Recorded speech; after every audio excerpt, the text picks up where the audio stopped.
What is poppin', everybody? My name is Justin Woodward, co-founder of Black Voice in Gaming and The Mix, as well as one of the advisors on the Black Game Developer Fund. I'm going to tell you a little bit about Black Voice in Gaming. Black Voice in Gaming is a nonprofit organization that was created to inspire and cultivate talent, as well as help video game developers and creators have opportunities for funding, discoverability, marketing, visibility for their games, and just network in the culture of game development. This show is really, really awesome. We have awesome guests, awesome games that we're going to be sharing with you guys. It wouldn't happen if you guys weren't checking us out. Also, shout out to all of our sponsors and the folks who are broadcasting this event. Check out the Steam page, follow us on Twitter, all of those things. And that's it for me. It's all about the games, it's all about the developers. So take it away, Destiny and Derek. It's gonna be a great show. Thanks for the intro, Jay. What's up, y'all? As always, it's great to be back here co-hosting Black Voices in Gaming, especially during the celebration of Black History Month. I'm always honored to help showcase some of the best talent out there. My name is Destiny, and I do a lot of stuff. But one of the things I'm most proud of is being a host here and over at Level 1 Gaming, a minority-owned organization that focuses on gaming, news, entertainment, and all things geek culture. Today, I'm happy to be sharing hosting duties with a super talented person. I'm going to toss the mic over to him so he can introduce himself. Thank you, Destiny. And I have to agree with you. To be back on the digital stage for another great show is so exciting. I'm thrilled to be here during Black History Month celebrating some excellent developers.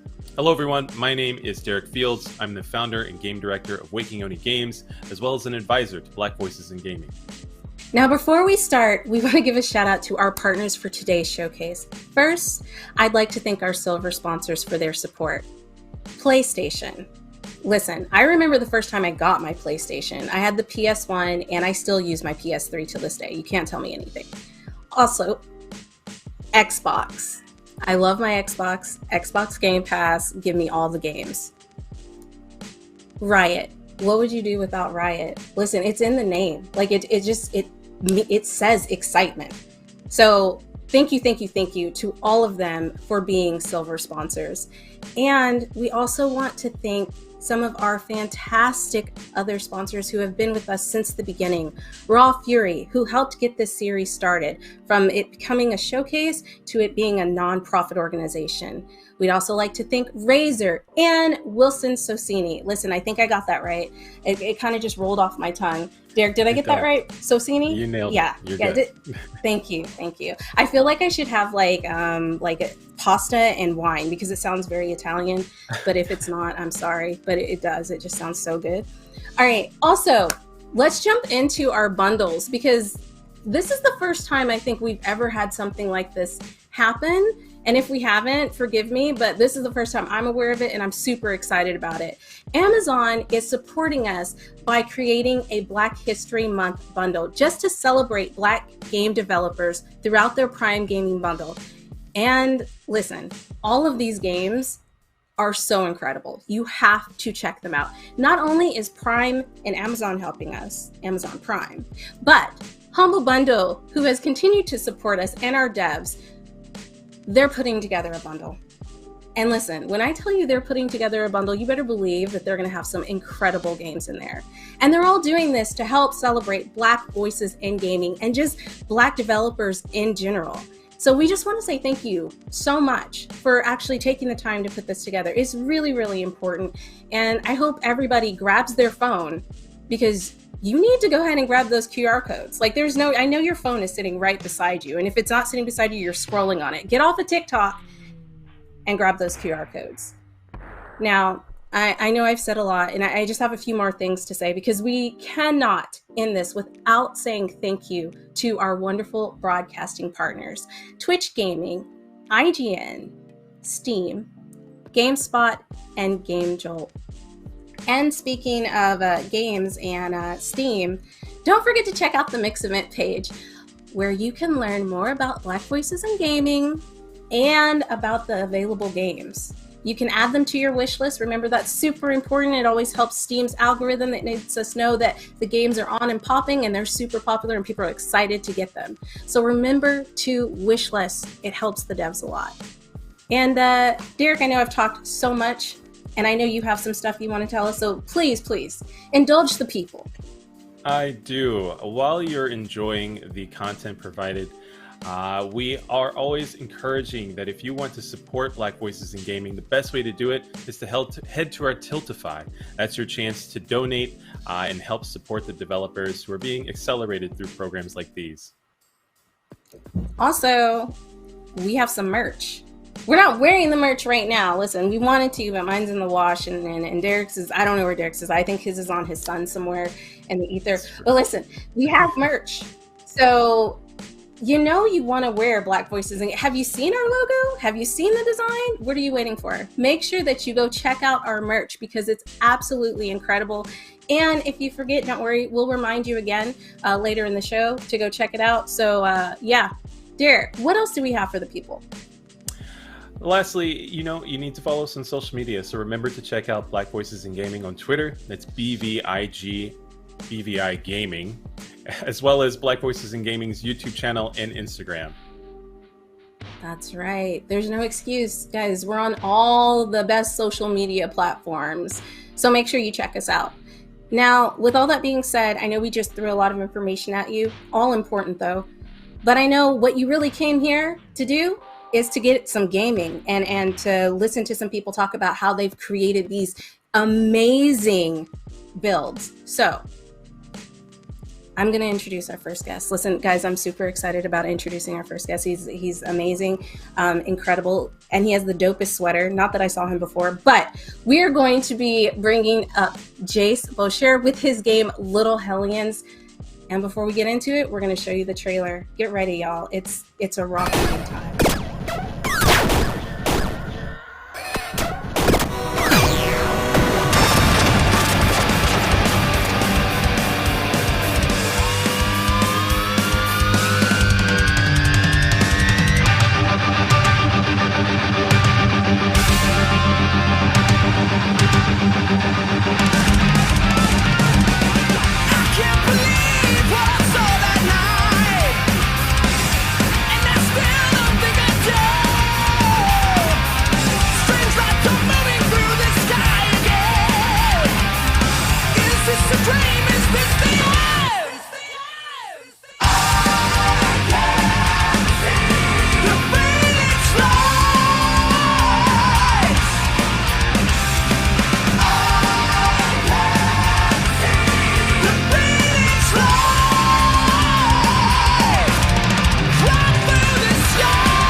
Little Hellions! Oh my god. That just totally reminds me of like when I used to sit and do couch co-op with my little brother and like play all these games. And the music, oh, I think I said it before, but like it gives me the vibes of like when I was sitting there watching Transformers, the animated movie for the first time. Like the music is jumping in this. And listen, I'm super excited to get on Jace. But first, before we bring on Jace, Derek, what did you think about the trailer and what do you think about the game? This is bringing out the metal lover in me. So while the trailer was going, I was just over here like air guitaring and rocking out. I'm excited for Little Hellions. So like bring it on. Bring Jason here so we can learn more about this game and I can watch y'all play. Yo, Jace, are you in the building? I'm in the building. I'm in the house. What's I'm here. up? Hello. Hi. Welcome, welcome. Happy to be here. Huge shout out to your sweater, by the way. We love it. you. Like the whole vibe you've got going. But Jace, we just saw the trailer. Absolutely incredible. Can you tell our viewers a little bit more about you and your journey and kind of what influenced you to make Little Hellions? Oh my gosh.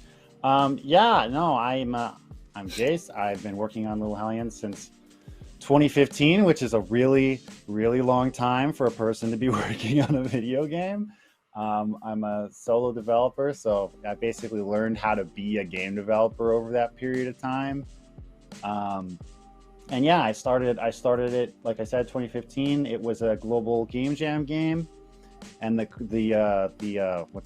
theme for that jam was, what do we do now? So the core idea of the game, both mechanically and aesthetically, comes from that. Like, the game is about zipping around the screen and being anywhere on the screen at any one moment. What do you do now? And then it's also about the underworld. You're in the underworld now. Eternal damnation. What do you do now? You probably chill out and eat pizza. Probably.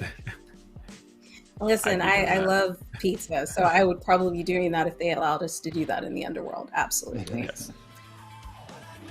But you know what, Jace? One of the things that we did talk about with your game is that it is co-op, right? So like, if you have a friend and it's you guys and you're like sitting there, you can play it together with your friend right beside you. And I definitely miss that, because I feel like a lot of games don't do that anymore.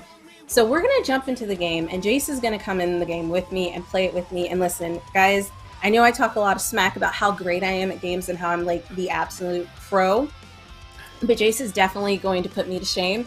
But to be fair, he's the developer, so okay, if it was anybody else, I would be amazing at this game. But while I'm getting all set up and we're picking our characters, I'm going to throw it over to Derek so he can ask you some more questions. Yes. I want to know more about Little Hellions, specifically the art direction that we saw in that trailer. Can you tell us more about what inspired, the look and feel of this game? Yeah. I mean, when I first started working on the game, like in that game jam, for instance, I'm just gonna get out of the menu here.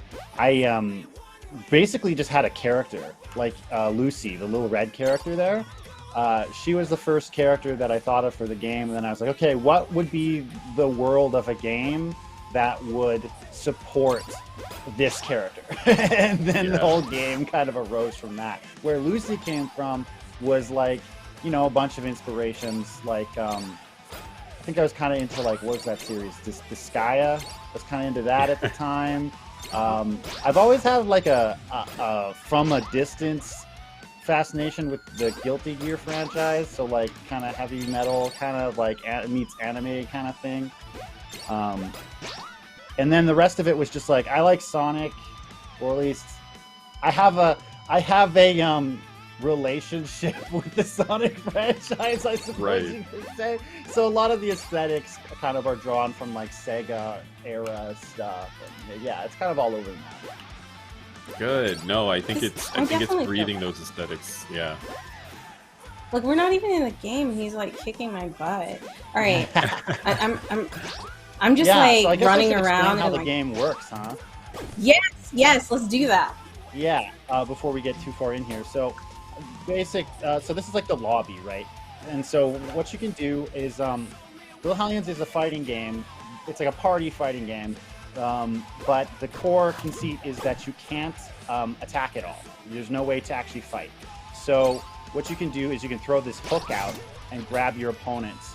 So your goal then is there's a bunch of traps in the levels, and you want to throw your opponents into the traps. So I would like say grab Lucy and chuck her into the trap. It's got like a lot of like nuance to how the hook works. Like, for instance, if I'm close to Lucy, I'll barely throw her, whereas if I'm far away, I'll like catapult her. And then there's kind of a rock paper scissors mechanic on top of that, where you have this shield. So if you try to use your hook when your shield is up, you'll get parried like that.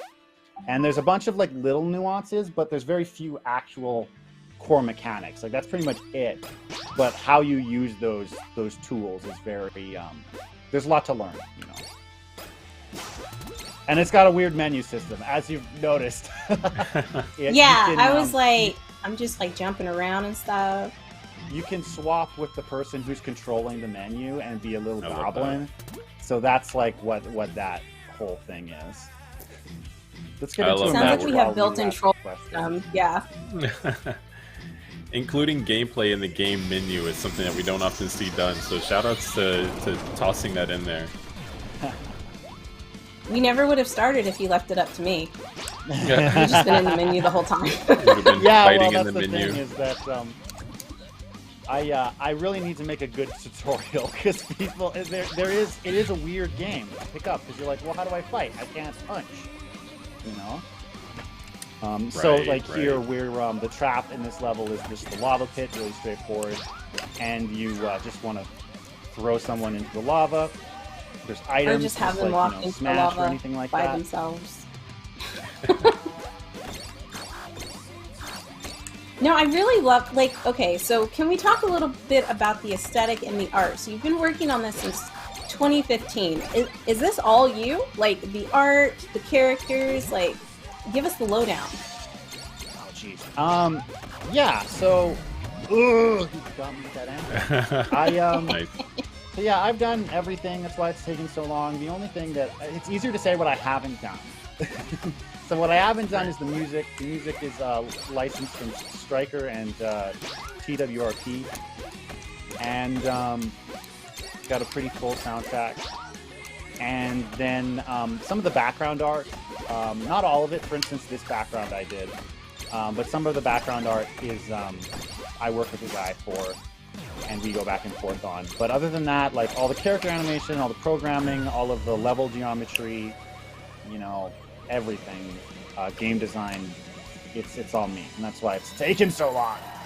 Of course. I mean, it looks really good, though. Like, it looks so good. The color, the character, I really like the character design. That's, like, super cute. Well, one of the things I noticed is, like, there are pieces of candy falling from the sky, and I gonna love ask myself about some that. candy. But, like, what importance does that have in the actual game?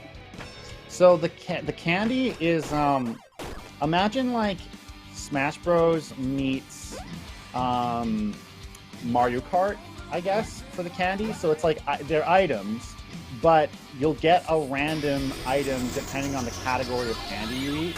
So the pink candies are like attack offensive items. The green candies are defensive items, and the yellow candies are like special items. Oh, I just ran into it. Wait, so am I Anytime seeing you this die, it's correctly? That literally- the level wall, you can walk to one side of the wall and you'll come out the other side of the. Yeah, it's got Stage? Pac-Man Yep. rules. Yeah. Oh, cool. Yeah. So on So- this level, you have this big death wall that moves around, and you can just stand on these buttons to move the wall around. So a lot of the levels' traps are also interactive. You can ooh, oh my gosh, I'm like right on the edge there. You can actually control the trap as well as like yeah. utilize it, right? Oh, So- okay, I see that. yeah, so I find when people ask, like, okay, what kind of fighting game is this? Like, all the characters play the same. There's not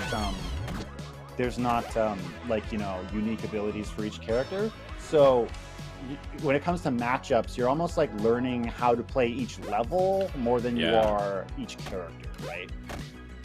Yeah.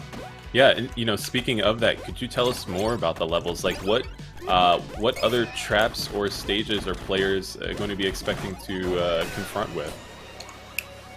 Yeah, well, there's 4 worlds in the game, and each world has about 6 levels. I'd like to add more post-launch when that happens, but you know, as of now, that's where it's at. And yeah, each world is themed around, you know, like a series of traps. So the first one is Schadenfreude. That's like the city of the underworld. It's kind of like your basic levels that are just kind of help you understand how to play the game, like lava and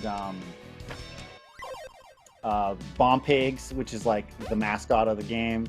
He's my son. And then there's the Boneyard, which is like a big scrapyard of bones. We actually just saw that. All the traps in that series of levels are about kind of like movement and big machines that move you around. Here's a good one as an example. And then there's Stabby Land, which isn't in the early access build right now, but it's like a amusement park. Land. Yeah, Good it's name. it's like a sadistic amusement park, and it's all about kind of like moving the player around. So there's like springs and traps like that. Oh, geez, we both just got hit by the train. There's a train. Oh, this level. This is challenging. He This did is not cool. expect that. Yeah. And then the last one is Dread Noodle, which is a Lovecraftian under the sea ramen nightclub. Like it's like a million things at the same time. And, Okay. that's just got like it's got a lot of unique traps, I guess. It's kind of like a combination of all the prior levels. It's kind of like the advanced stages, I guess. That's exciting. Yeah, these are so fun to look at. Seeing that This is train come definitely- through is intense. No. We're really good at this. But that's the thing. I'm really is good this at dying. game- Yes. The game is oh, there you go. It's like it's simple. There's not a lot of moves and stuff, but it's like it does require skill to pick up. I think it has kind of a happy medium between being simple to play and having a very high skill ceiling. Like you can really like get good at it. Yeah, it's that's kind of my goal. Actually, to speak to that, one of the mechanics, we can't actually see it here because we're playing one-on-one, but if you're playing with 4 players, there's this mechanic where when you die, you turn into a ghost, and you can keep playing. So, if you die and you're a ghost, what you want to do is kill somebody else who's alive, and you'll come back to life. So you always get to play the game. Oh. The idea there being like, I'm terrible at Smash, so I just spend half the game watching everybody else play because I'm dead. So Hellions kind of lets you keep playing even if you're not particularly good at the game. And I think the exciting part of that is for, kind of advanced players. That's actually like kind of a good thing too, because the intensity of the match is always at maximum because there's always 4 people around, even when they're dead, right? I love that. And I love the fact that you've actually thought about that and implemented that into your game, because nobody likes like dying and then just having to sit there and not be able to join in on the fun. So that's really, really cool. We're actually rounding up at the end of our time. But before we go, if anybody wants to find out more about you and your game, can you drop your socials? Where can we find out more about you? Yeah, the best one is probably my Twitch. I stream every Monday and Friday, game dev. So, like, if you want to see how the game is made, how the sausage is made, etc., you can see that. That's twitch.tv/Onion Professor. And then I'm on Twitter, but the trash fire that is Twitter. But I'm also on there at Professor Onion, so it's the flipped around version of it. But yeah, those are my primary ones. Nice. Well, Jace, thank you for taking some time to come on and show us Little Hellions and, not pulverizing me too much in the game. I appreciate that. I cannot wait to pick it up. Guys, if you liked what you saw, make sure you go over to Steam and wishlist it. It means so much to the devs and so much to the community. And yeah, Jace, thanks again. I'm excited. Please tell me you're releasing the soundtrack for this game because it's dope.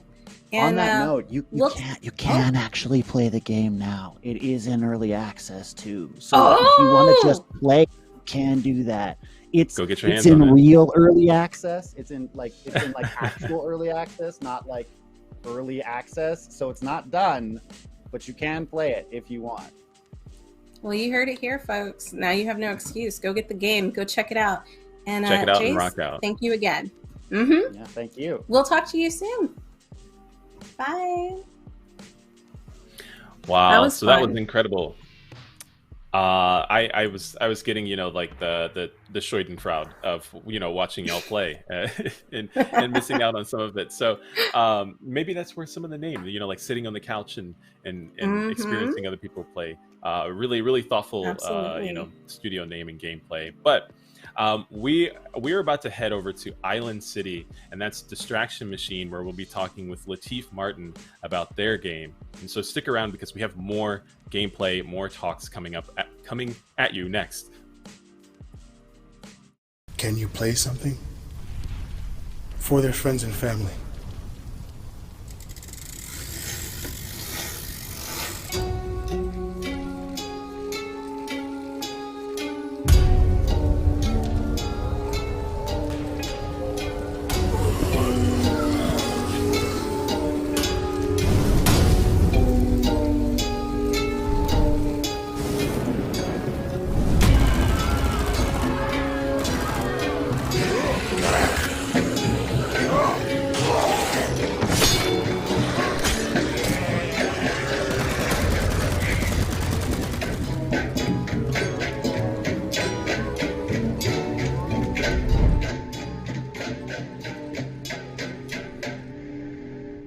Your distraction machine.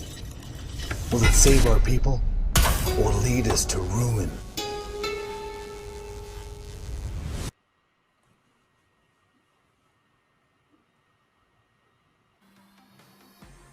Wow, that was cool. I'm so here for the artwork and what's coming together for Distraction Machine. But let's bring in Latif. Oh, I'm sorry, Des. What did you think about the trailer before we bring in Latif?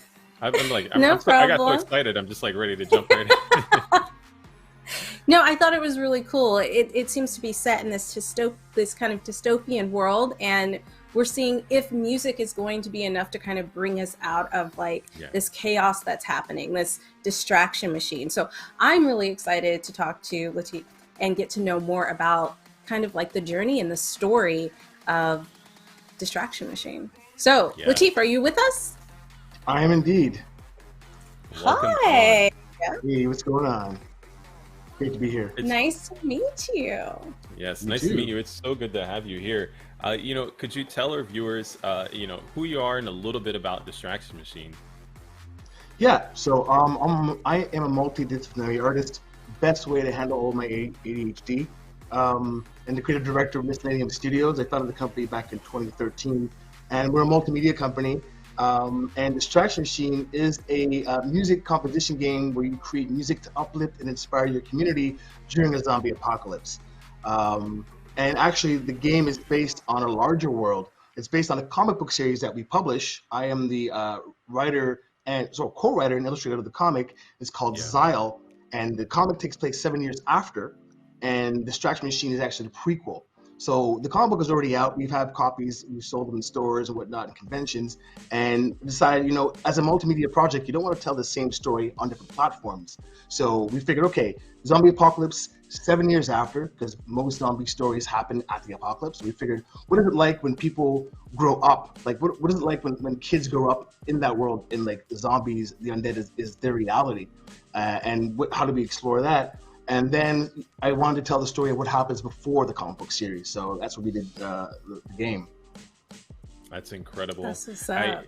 I was gonna say, I can't wait to ask more questions about the art direction, but as we jump into the game, I was gonna say it feels like a moving comic book, in what we saw in the trailer, and so yeah, I just want to see y'all play. I'm gonna be here for moral support and to see what we're gonna get into here.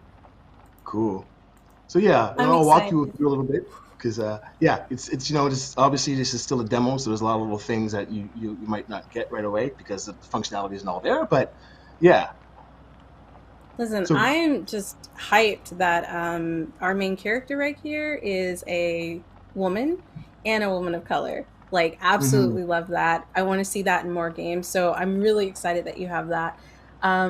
But yeah, let me go ahead and go through some of this script. I was gonna read it and like try to do voice acting, but I'm not gonna do that. oh no, I'd love So- you to do it. It'd be great. Really? Okay. Yeah, Yeah. this Alright, isn't your so VO Sean- debut. All right. So we have a small window to distract them before too many catch our scent.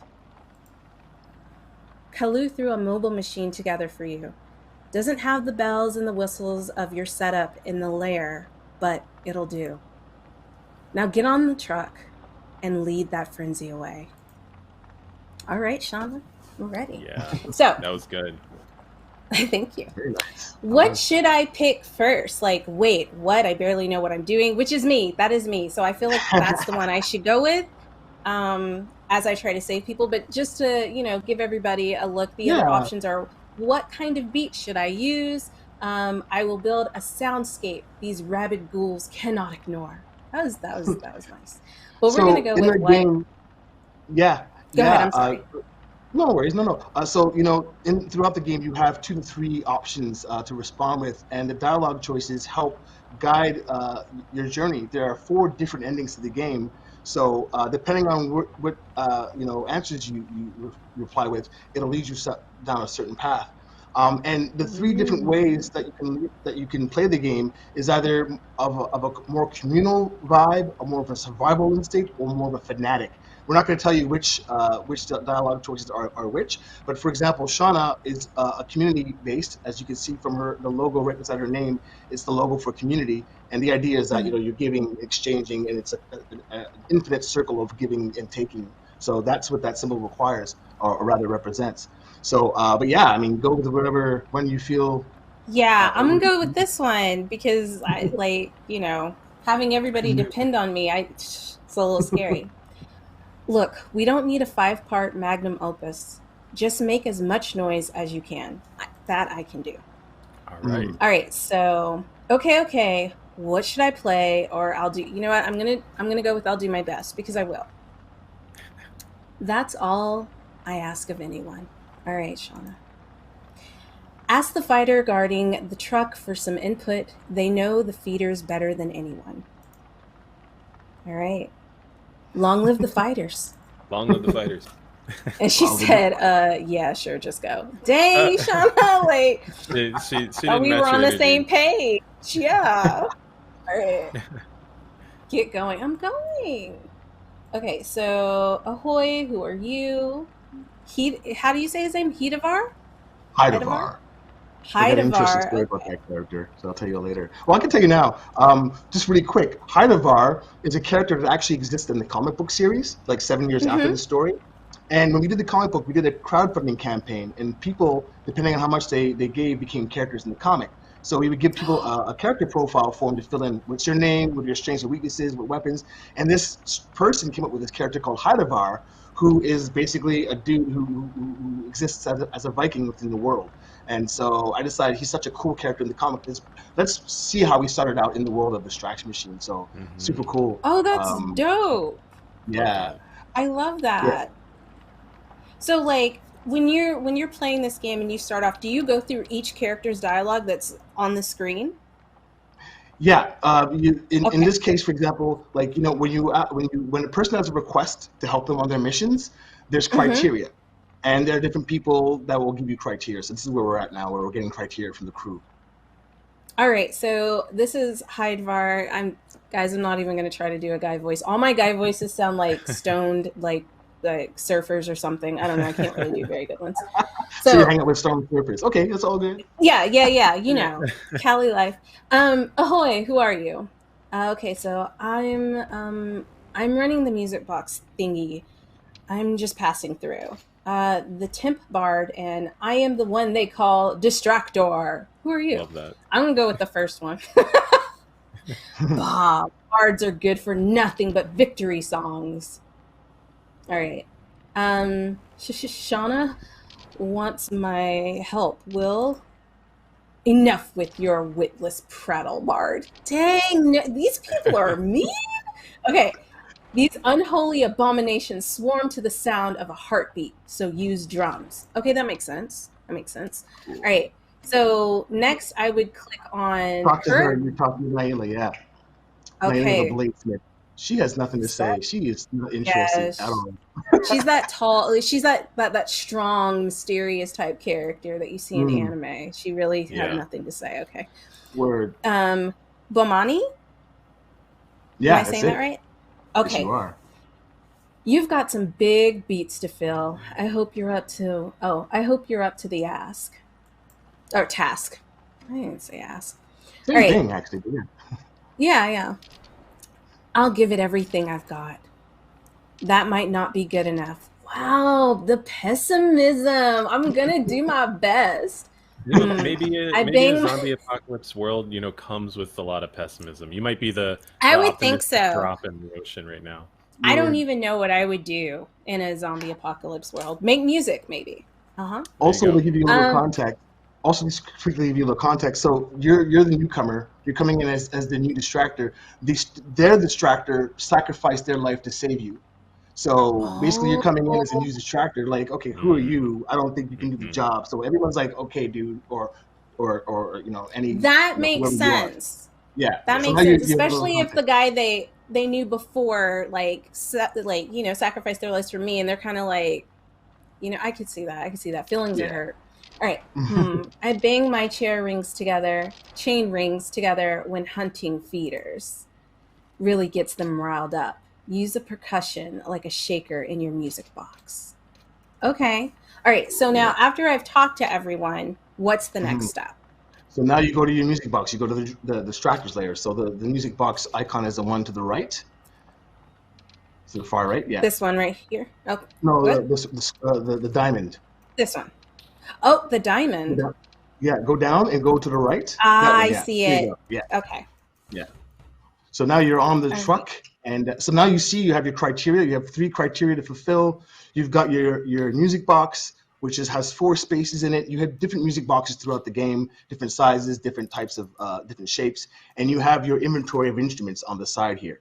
So basically, at this point now, it's about filling up your music box with instruments. Okay.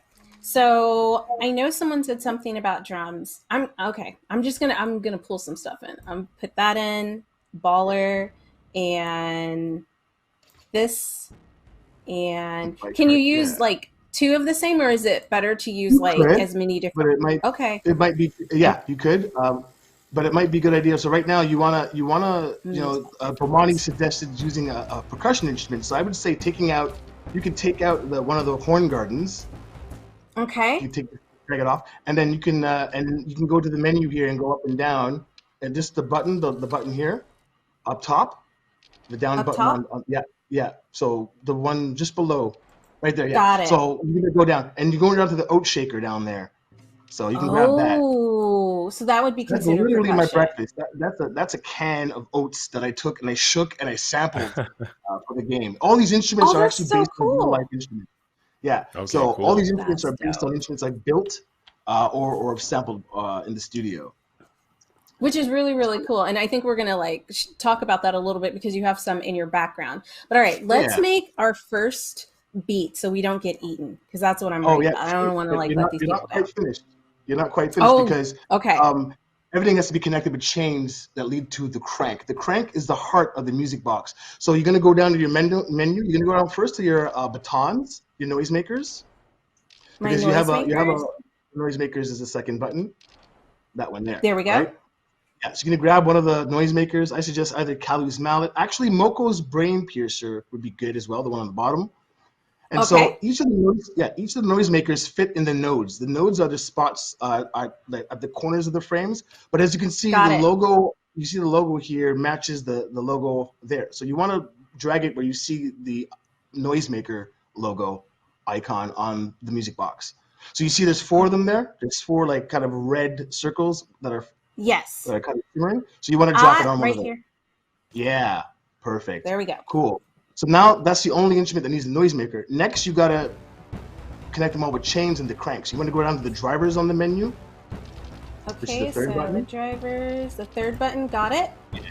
and the And crank. You there's can my put the crank anywhere chains. you want. You can grab the crank. Okay.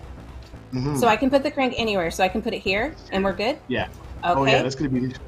I would suggest putting it in the middle because that way everything can reach it. Right in the Ooh, middle, okay.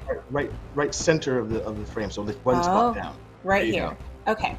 Okay. So now you're gonna connect everything with chains. So you're gonna drag the chain onto an instrument and then drag it to the crank. There you go. Ooh, okay. And Right. so right here. Yeah, you can drag it there. And Nice. then put another one right here. Oops, Right. nope. That's good. You got it. It's there. Just drag it. Oh, okay. It's kind of behind everything. So just go. Yeah, just drag it right from Mhm. there to the crank. Oh, you know why? Because that is not, that Yeah, wasn't behind. a thing. That's why. And Okay. you can still drag it because it's there. So you can just drag it from the middle of that wheel to the crank. There you go. There we go. So now everything's connected. You can see in the corner the criteria. All your criteria is fulfilled. You could submit request.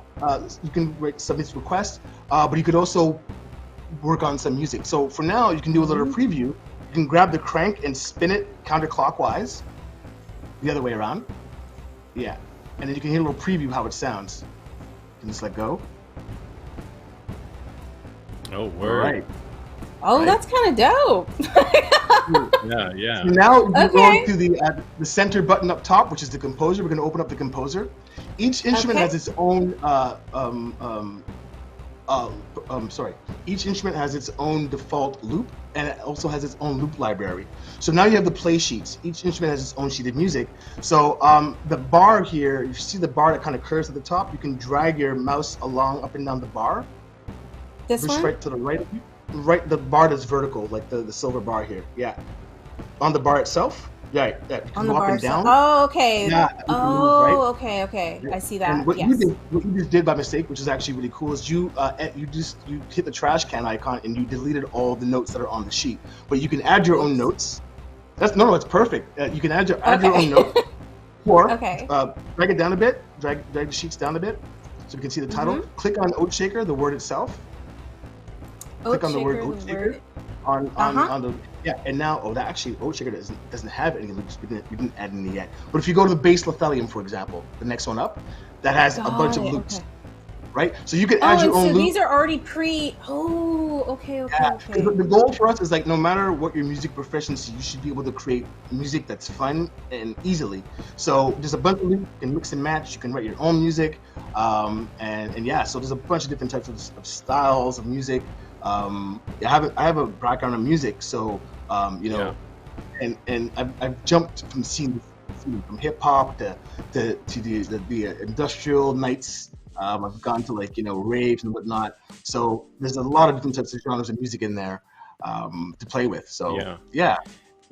Oh, I wish we had more time to be able to experience Distraction Machine, because it seems like that there's so many excellent parts that need their own window of learning curve or sorry, not learning curve, but like time to explain, so that so that people can really dig in, because it sounds like just on the information that you've given us so far, there's really a lot of expansive gameplay, and I'm excited to be able to hear it all come together. We're unfortunately out of time, but before we're out of here, for those who are out there and want to learn more and want to dig into those details, where can you tell people to find out more about Distraction Machine, and how can they get the game? Cool. Yeah. Well, our Steam page is up, so if you like it, please wish list. But yeah, we're looking to release our game sometime in the summer. And yeah, pretty much that's it. And there's two sides of the game. There's Chronicle mode, which we are playing right now, and there's Conductor mode, which is endless music creation. So that's the mode of the game where you can just make music, and you could save it as a file, as a sound file, or you can actually save the song, send it to your friend who has a copy of the game. They can open it up and remix your song. So it's really about sharing your creations. Cool. We want to create a community of distractors around the world, and I'd love to hear what people are coming up with. It's funny. I don't know if you saw it, but the trailer for the Tetris movie came out about how Tetris is created, and just recently I did a remix of a Tetris song with the game. So I'll send you guys a link about that, and you can take a look at that. Yeah, please do. That's dope. That's incredible. But really quickly, just to say real quickly, where you were at the game, at that point you could have hit submit request, and when you hit submit request, you see how the music affects the mission. So what would happen? You submit request, the music plays, and the scene plays out. And if you follow the criteria, I actually did hit submit, and Shauna said not too shabby. So I'm kind of proud of the work we did here today. Yeah. Good. So you can either help or harm the community based on how well you follow the criteria. That time you saved the day. Shauna said not too shabby. Everyone saved. If you didn't follow the criteria, people would have died, and it would have been your fault. Wow. So much to dig into. I'm so excited. You heard it here first. Yeah, I want to thank you again for being able to join us today. It's been exciting to get to see bits and pieces of Distraction Machine, and I'm just looking forward to more. Thank you. Yeah, I can't wait for Same. people to play it. Thanks so much for your time. Thank you. We'll Thank see you around. All right, ciao. Wow. So, I mean, I'm enjoying that. Des, you got to dig into it, and I hope it drew you in. But, for those of you who are out there, if you too are enjoying what you're seeing so far, please consider supporting the developers through Tiltify. Donations to Black Voices in Gaming go toward our mission to helping game studios and game studio entrepreneurs succeed. And so, while you're at it, making those donations, supporting the developers, you can support them another way. That's the Steam page. Go to the Black Voices in Games Steam page to wishlist any of the games on today's show, as well as many more. We encourage you to do it right now. Yeah, go wish list. It means so much to them. But you know what? We're going to keep it going. We're going to keep it going because we have our third guest who is coming up. The voiceover Finiciato? Is it Finiciato?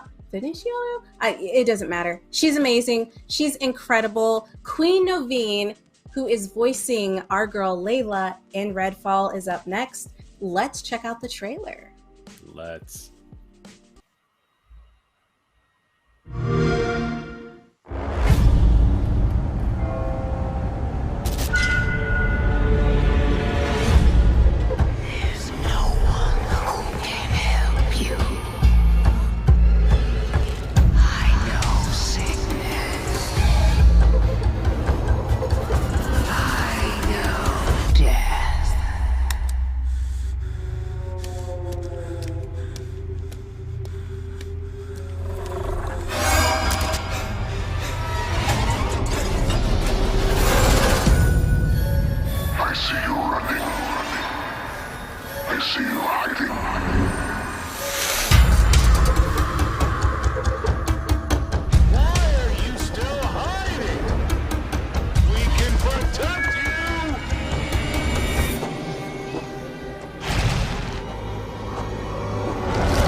Well, it's red.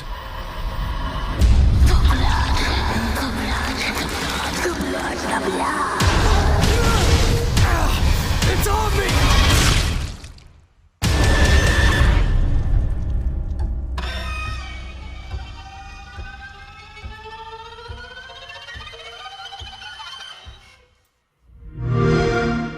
Play it day one with Game Pass.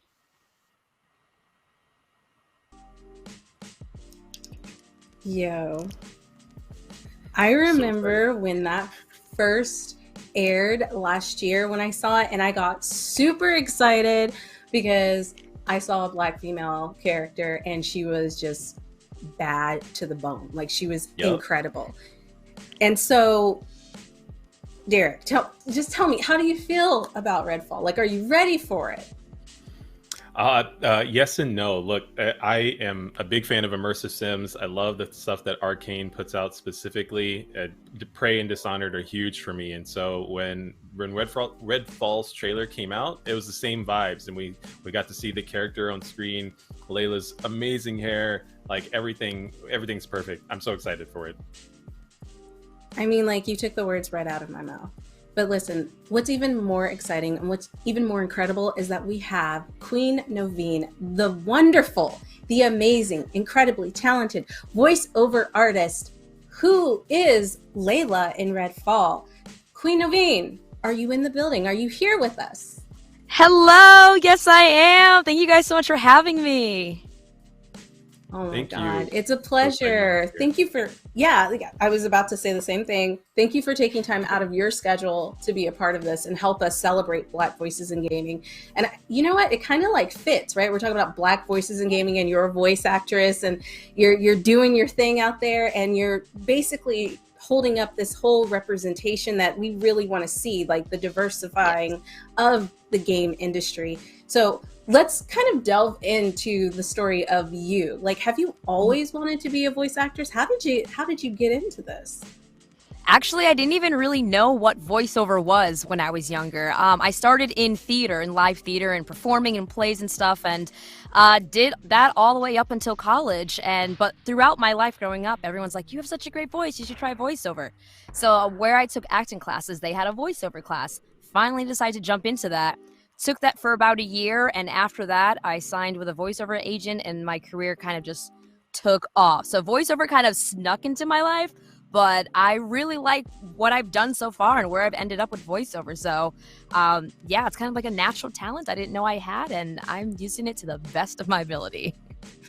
That's what's up. And you do have a great voice. Like, you have a wonderful speaking voice. It's very like melodic. I'm pretty sure that's a word. I didn't just make that up. It's very melodic, and I love it.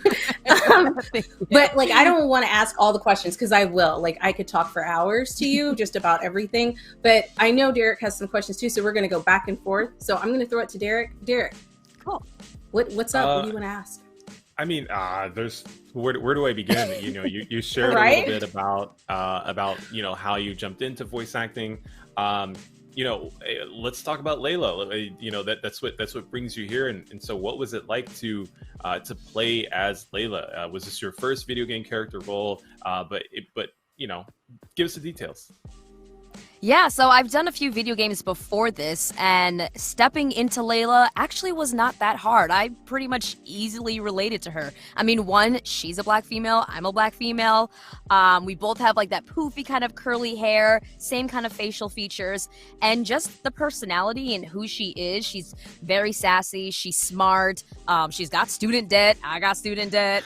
So like, it was so easy to jump into her and kind of just bring her to life. And I really enjoyed recording her lines in the studio, and we always had a lot of fun. So I'm really excited for this to come out and to share Layla with the world. You really embodied her. Sorry, I was just about to say that. What I learned from that was that you are Layla and Layla is you. So yeah. Yeah, pretty much. I love the part about student debt, because I was like, dang, we're still worrying about student debt with the vampires and everything, which seems very, very realistic, honestly. They made her very realistic, yes. Yes. I was like, good job. Good job. Vampires. Right. But not only that, like, I just want to give a shout out really quick to Level 1 Gaming, because they're the ones who kind of put us in touch with you. And like, I know when I sat back and I watched that that whole interview, I was like, dang, how'd they get her on there? That's so incredible. And so when we were doing ours and we wanted to diversify it up, we were like, I have to have her. And when Derek messaged me, I was like, I'm going to see what I can do. I have the perfect person. And so it was just, listen, we were so excited when you were like, yeah, I'll come on. And this is something that I want to be a part of. And like, just thank you so much. You know what I mean? Oh, well, yeah.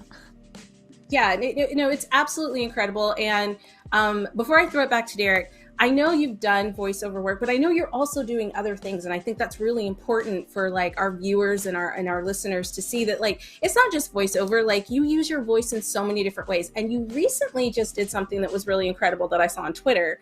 So can you tell us a little bit about that? Because that was really cool. Kelly Clarkson, hint, hint. Yeah. So first of all, yes, shout out to Level 1 Gaming. They are amazing, and thank you so much for them putting you in touch with me. I'm so happy to be here.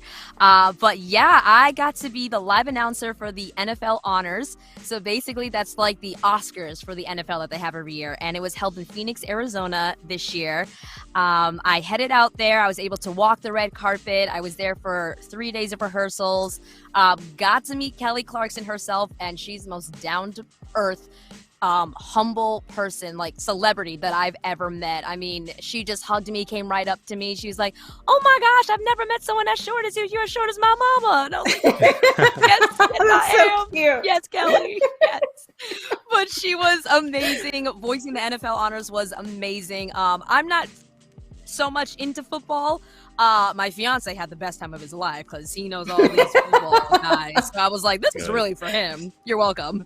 But yeah, I had a great time doing it. It was such a cool experience because I haven't done an award show where it's based on just sports, like football.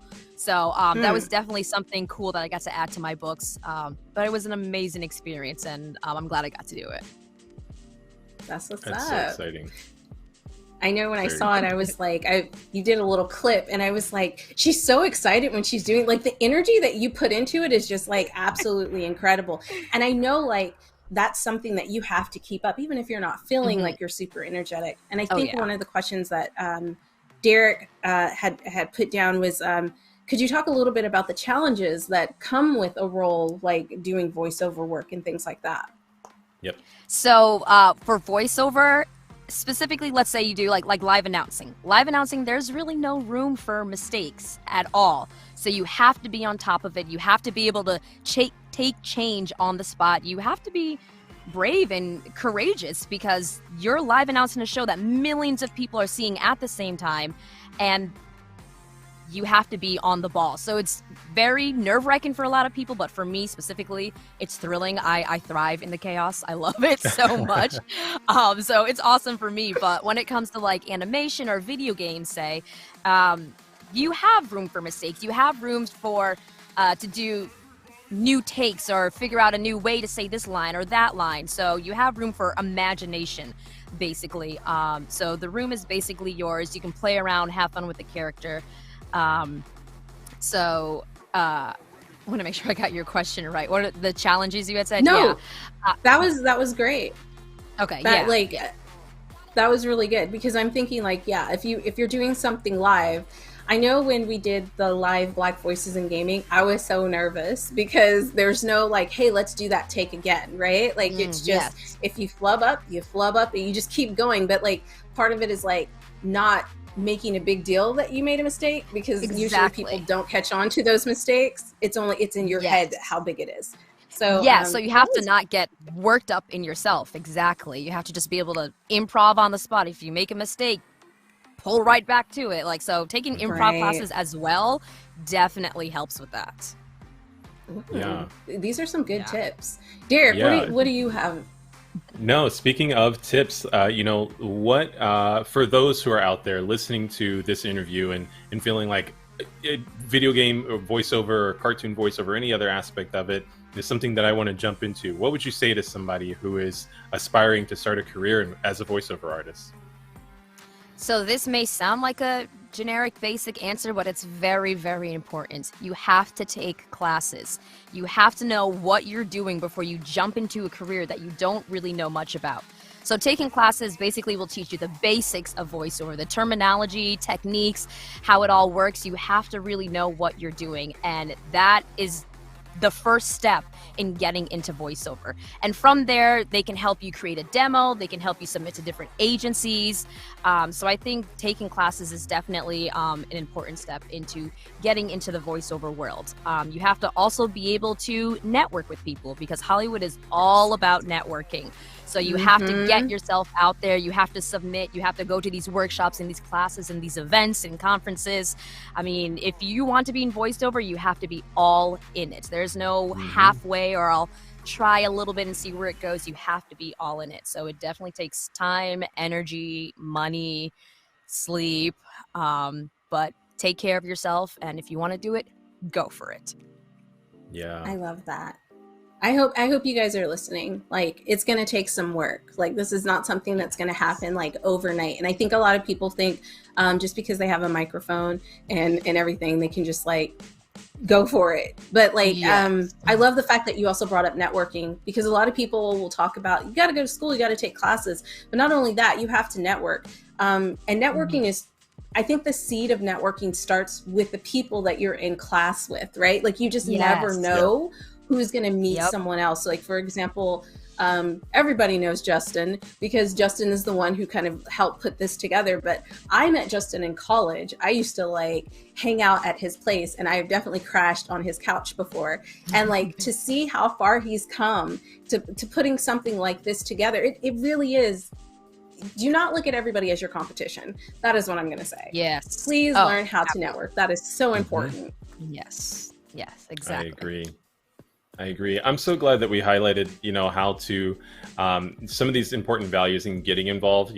Certainly the role of a voiceover artist, as much as other careers relating to and not when it comes to gaming, should not be minimized to just hop in and then you're done and suddenly money's. It takes a lot of effort and planning. Speaking of planning, do you have any goals for the future, especially when it comes to being a voiceover artist? Does it involve more games? Does it transition into cartoons or animation? What else is on deck for you? Well, I have two goals that I've always wanted in voiceover. So the first one is to be on the Disney Channel. I love Disney, everything Disney. I would love to voice one of their animated shows, or Pixar as well. Pixar and Disney being one of their animated movies.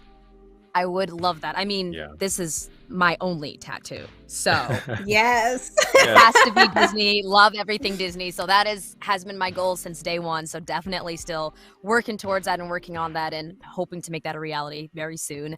And then my second goal is live announcing, continue live announcing. I told myself I wanted to live announce an award show at least once a year, to have at least one show to do once a year. And lately I've been very thankful and grateful to be able to get more than that.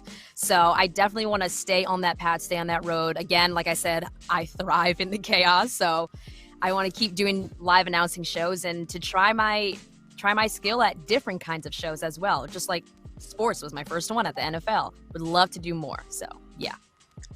I think that's incredible. I'm excited. Yeah. Thank I'm you. excited for you. And I know you're going to reach those goals. Absolutely. I'm sorry, Derek. I keep cutting you off. My bad. Go ahead. It's all good. We're all excited.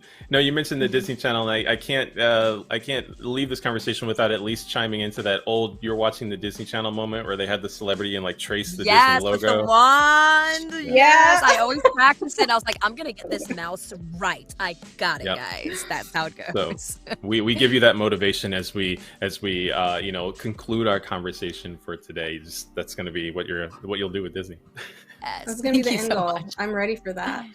As you were talking, this is super random, but like you gave me, like, I love Cree Summers. I know she's done a lot of the black voices and ethnic voices, but like you gave me Maxine vibes from Batman Beyond. Like just listening to you talk, I was just like, I could totally see it if they did a reboot. I've gotten that before. Yeah. Yes, and I wanted to be her when I grew up. That's not happened yet, but yeah, no, I could totally see you doing that. But again, you know what? I'm just so in awe of all you've done. And I don't know how many people tell you that they're proud of you who you've just met for the first time, but I am very, very proud of you and what you've accomplished, because I feel like so many little girls like myself and like you, we grew up and we wanted to be these things and we wanted to see these things, and we're out here doing it. And that takes a lot of work.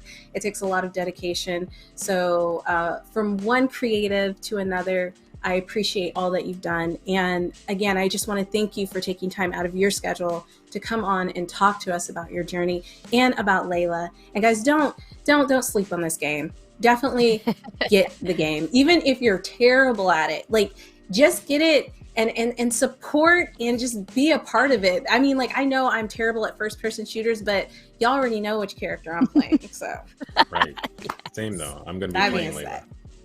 Yes. Well, thank you guys so much, of course, for having me. I'm just glad I can be someone, a woman of color especially, to open those doors and pave the way and being inspiration for younger kids and anyone else who wants to get into this industry, that you can do it too. We can break these barriers. We can be leads in video games. We can live announce award shows. We can do anything. So I'm here to help. I'm glad I can pave the way for all of you guys. So let's get this.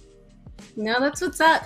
Layla, if anybody wanted to find out any information about you, or if they wanted to continue to follow your journey, where could they find you? Anyone can find me on Instagram, TikTok, Facebook, Twitter, at Queen Novine. I'm here and I'm available. You can also head to my website at www.queennovine.com. There I have a lot of information on my backstory and my journey and what I'm up to coming up soon, and as well as voiceover tips. If you're looking to get into the industry, I have a lot of tips on my website, so hopefully that can help you guys. And yeah, let's chat. Awesome. She didn't notice that I called her Layla. That's because she's the same character inside and out. So she just I went did, right but I was with like, it. no, I love so, That was sneaky. I was like, is she gonna notice? I didn't Yeah. notice that. Wow. But yes, thank you so much. Thank you for coming on. We really appreciate it. And guys, please go check out if you're interested in becoming a voiceover actress. Like that's my new goal now. Make sure you check out her website and follow her journey. She's incredible. And yeah, we can't thank you enough for coming on with us today. Thank you guys so much. Thank you. Take care. That was a great interview. Like I'm so like just touched. Like I feel inspired. Right. So I heard tidbits. You said you now have a branching path into voiceover. When are we starting? When are you jumping in? You gave us some voiceover for Distraction Machine, and clearly this is just the beginning of it. That is true. It's just, you know what, it's gonna happen like right after we wrap up the show. Like I'm just gonna like find some classes I'm gonna do. I really think I'm gonna try and do it. I think it'd be really fun. But guys, before we move on to our next guest, don't forget to check out our Steam store and wishlist some of the games that you've seen today and that you've seen on our past shows. Honestly, it helps our developers so much. It lets Steam know that their games are up and coming and popping and people really want to see them. And so, you know, that just creates a better future for all the algorithms and all of our games because they're all dope. They're all amazing. But yeah, I'm going to throw it over to Derek so he can introduce our next guest. Guys, I'm just like really hype coming off of that interview. I'm sorry. Like, you know, just roll with it. It's cool. It's all good. Next up, we have a couple trailers to share with you first. First, a new update from New Challenger's tactical beat-em-up Treachery in Beatdown City, scheduled to launch on Xbox on April 27th. The Ultra Remix update packs a punch with 3 times the amount of content free to existing owners on PC and Nintendo Switch starting in April. This includes, but is not limited to, 8 new maps, over 80 new enemies from fascist cops and preppy cyclists to affluent punks and even ninja terrorists. You try saying that list over and over. All new attack moves, defense gameplay mechanics, and more music. Yeah, I was gonna say something about that. I was like, that was a tongue twister. I don't know if I could say it, so I think you did a really good job, honestly. But next up is Ukungu. And listen, I had to look that up because I did not want to say it wrong. I actually had the whole team look it up because we wanted to make sure we got it right. But Ukungu is a fantasy adventure indie game currently in development. This game is a fast-paced action RPG spotlighting Blacks and Africans taking on lead roles in the story. The trailer coming up will give you a peek at a number of different enemy encounters, beautifully rendered environments, multiple combat styles, and a brief glimpse into the deep lore surrounding the group of truth seekers. Now get ready to check out these trailers and stay tuned for more info on our bundles, Tiltify, and our socials.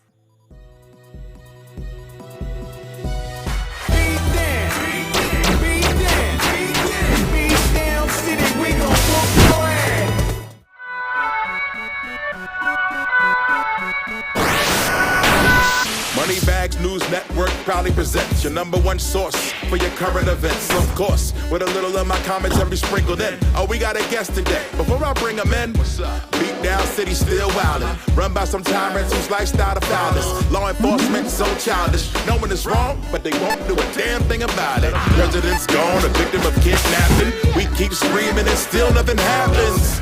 Man, it's driving me insane, making me wanna up and suplex a train. Anyway, when we get back from the break, we gon' meet someone who has something important to say. So grab a little snack or something cold and just chill to the next episode. Come on.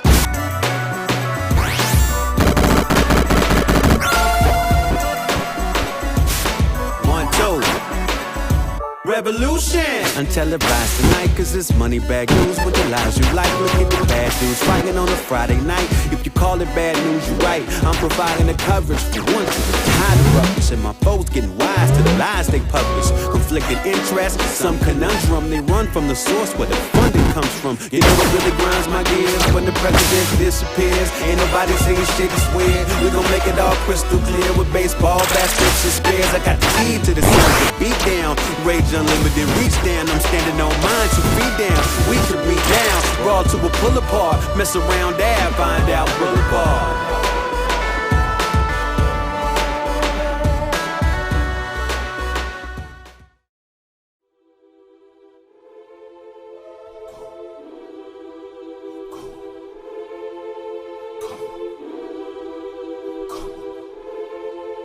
like low, moon high. I can see home through a fog light. My hands getting cold, long nights. Skin pale, black bird, we'll be alright. Set sail in the mist, keep it kid close. See the try going in, what we here for? Throw it down, let me hold a couple arrows. But a claim on my lane, let the string go. Now we know we don't have time now to fight back.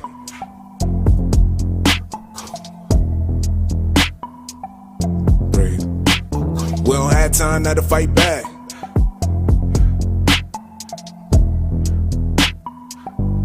Breathe. Go. Let a man grow, let the land flow black. Get my kinfolk all the gold and the sap. Fall in folk deep, no sleep by the snap. I can sleep in a tree, but I'm still in the attack, cause we here now. Boy, you better get a show when we throw down. Ghosts getting close, let me slow down.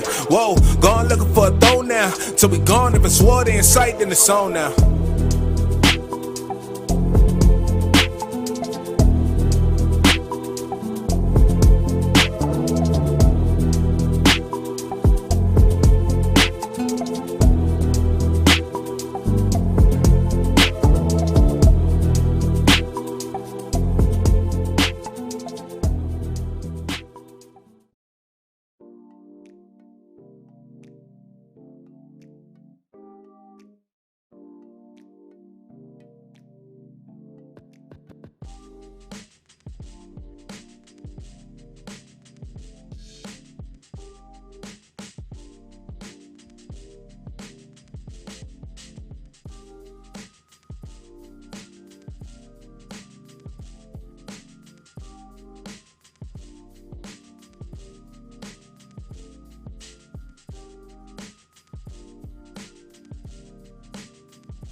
Before we get to our next guest, I got to invite you to take a moment to look at the BVIG merch. You can stop at themixmerch.com right now to check out what we have. Now, Destiny, who do we have coming up next? Well, I'm glad you did that. And remember, guys, I told you we were going to bring this up again. So go check out that merch. But next, our guest is, well, we actually have two of them. And they're from On the Peril of Parrots. Welcoming to the stage, Chase Bethia and Glenn Henry.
Yo, so I was vibing on the tunes of that trailer until the spooky moment came in and took me out. I need to know more about it. Des, how did you feel? I wasn't ready. I wasn't ready for that. Like, I was definitely vibing. Like, the music is so chill and relaxing, and then it was like, somebody might be watching you. And I wasn't prepared. I wasn't prepared to deal with that. But I want to know where this is going. Yes. Thankfully, we have Chase Bethia and Glenn Henry with us here today to talk about On the Peril of Parrots. Chase, Glenn, hello. Hi, how's it going? Hey. What's up? Glad that you guys could come on. Yeah. Always love to see more Black creatives doing their thing in the gaming industry. So thank you for coming on and spending some time with us. Thanks for having us. No problem. Yes. Now, if you could please, and Glenn, we'll start with you. Do you mind sharing each of your roles on the team? Okay, no problem. I'm the principal coder and artist behind the game. So I'm making the puzzles and making the things move up and down. And Chase, wanna go? Yes, I am the composer and music designer working along with Glenn to make it a little bit more interactive and dynamic with along the puzzles and keeping it chill as you have heard. Yeah. Yeah. Interactive and dynamic, you say. Now, this is a great segue to find out what that means for our game. And as we're jumping in here, I would love to hear about On the Peril of Parrots. What are we going to be getting into? Oh, Mm-hmm. well, On the Peril of Parrots, other than being a mouthful to say, is a puzzle narrative game, right? You take control of an AI and you're being run through all these tests as part of this big shadowy experiment. So yeah, you need to solve I'm all just the trying, puzzles. like, I already messed up. Somebody's watching you, and they're going to be judging these decisions. That's what's got me so nervous. I see. All right, yeah, I already messed up. Okay, we're just gonna keep going like I didn't mess up. Yeah. To be fair, I'm not very good at these puzzles, but don't everybody watch me play the game, please. Continue your conversation. I was captivated. I was captivated by the puzzles because I'm in the background, kind of like solving it as well, going like, yeah, go that way. You're doing great. But also, yes, we need to know more about the game. We have two talented individuals here to explain it to us. Chase, you talked about dynamics. And I imagine that somewhat relates to the music, given your role on the team. Would you care to expand on some of those details? Yeah, sure. So the focus of that the music is going to serve is it for it to be as you're feeling stressful. Nice job, Des. As you're feeling Thank you. stressful in terms of, give me a second. Sorry about that. So as you're feeling the stress of trying to solve the puzzle, Glenn and I are working with a system where you're going to unlock different layers of the musical instruments as you continue through a subset of puzzles that you get through and different game mechanics that I don't want to spoil right now. And Glenn will be able to probably take over from there and share more details on. Don't listen to me. I'm trying to figure out which way. If I go that way, I'm get stuck. So I gotta go left, right? Yeah, I already messed up. It's already over. All right. Yo, I was so close. Okay, we're gonna do it again. All right.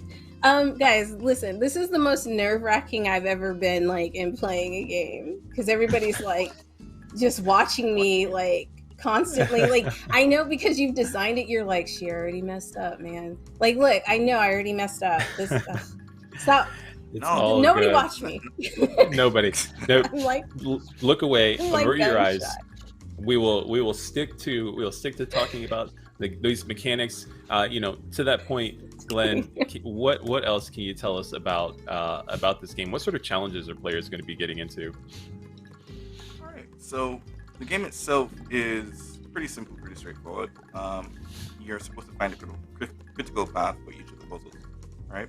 And what we have been trying to do is kind of just build out like different tiles, special tiles. You might have seen some in the trailer that kind of flip the script on the challenge. So some of them will do things like flip the color that you are. So it's kind of challenging you to change how you navigate the entire puzzle.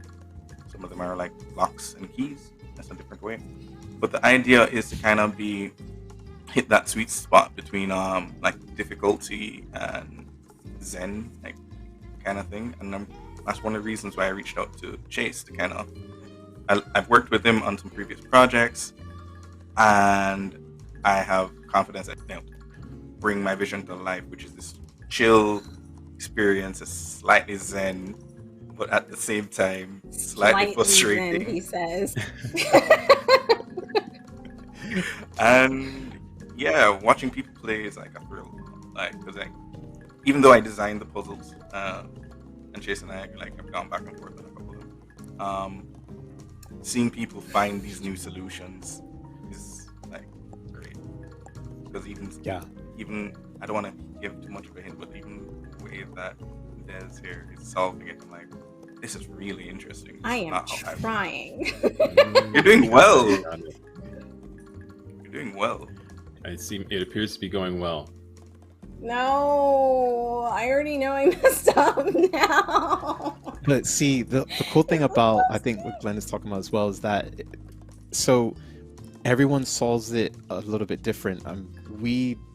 At least for me, when I'm playing and Glenn designed the puzzles, I discovered, at least doing about 3 run-throughs already of the entire game thus far of the demo, that there are at least 2 ways to solve it, at least that I've discovered. And so what I enjoy seeing when people play, and I think this is for anything, is you learn how they're thinking and you're seeing them improve as it goes along. And so what we're seeing here is the improvement, and rather than some people who just fly through it right away. And then that's also so interesting nice. With the improvement, I'm just keeping I'm it just real. getting worse and worse. You know, no, because okay, let me tell you. Like, I feel like this is how I feel like when I play like a game that you kind of have to play over and over again. I think like Cuphead. I'll give that as an example. Like the first couple of times, I'm like, oh, I did pretty good.